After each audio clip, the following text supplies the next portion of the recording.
Welcome to Telugu జోజో. మన ఛానల్లో కంటెంట్ స్ట్రైట్ గా ఉంటుంది, మ్యాటర్లో దమ్ము ఉంటుంది.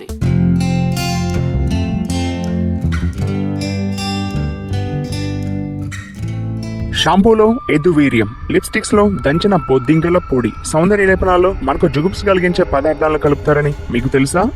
ఎనర్జీ డ్రింక్స్ లో సైతం ఇలా అనేక రకాల పదార్థాలు వాడడం రివాజుగా మారింది.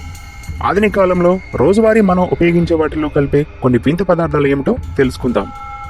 నత్త ఒక చోటు నుంచి మరో చోటుకు పాకుతున్నప్పుడు కొంచెం జిగట లాంటి పదార్థం బయటకు వస్తుంది.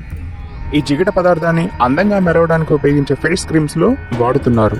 డైనమైట్ లో డైటోమాసియన్ అనే రసాయన పదార్థం ఉంటుంది. ఈ పదార్థాన్ని పగలగొట్టి పొడిగా చేసి టూత్ పేస్ట్లలో ఉపయోగిస్తున్నారు. ఇక కాస్మెటిక్స్ లో నైట్రోగ్లిజరిన్ గా వాడుతున్నారు. సముద్రాల్లో జీవించే వేల్ లాలాజలం పెర్ఫ్యూమ్స్ లో ఉపయోగిస్తున్నారు. సొరచేపల కాలేయం నుంచి వెలువడే గుజ్జును నూనెగా చేసి మాయిశ్చరైజర్స్, కోల్డ్ క్రీమ్స్, ఆయిల్స్ లో ఉపయోగిస్తున్నారు. మహిళలు అధికంగా వాడే లిప్స్టిక్స్ లో చనిపోయిన బీటిల్స్ నుంచి వచ్చే ఎర్రని రసాన్ని లిప్స్టిక్స్ లో వాడుతున్నారు. వీటితో పాటు కొన్ని కాఫీ పొడుల్లోనూ ఈ బీటిల్స్ పదార్థాన్ని వాడుతున్నారు. వీటితో పాటు మరీ ఆశ్చర్యకరమైనది వినండి. ఎలాంటి చిన్న గాయమైన మొటిమలు ఉన్నా సరే పక్షిరేటను ముఖానికి రాయడం వల్ల అందంగా కనిపిస్తారు. హాలీవుడ్ తారలు విక్టోరియా బెక్హామ్, టామ్ క్రూజ్ పక్షిరేటలను తమ శరీరానికి అప్లై చేస్తారట.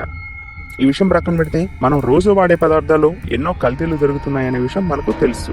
అవి ఇంటర్నల్ ఆర్గాన్స్ ని దెబ్బతీస్తుంటే ఇవి పైకి కనిపించే ఎక్స్టర్నల్ ఆర్గాన్స్ ను దెబ్బతీస్తున్నాయి. So be careful when you are using. మరో మంచి వీడియోతో మళ్ళీ మీ ముందుకు వస్తాను. ఈ వీడియోని లైక్ చేయండి, షేర్ చేయండి. అలానే మరిన్ని ఇంట్రెస్టింగ్ వీడియోస్ కోసం నా ఛానల్కు సబ్స్క్రైబ్ చేయండి. సైనింగ్ ఆఫ్ తెలుగు జోజో.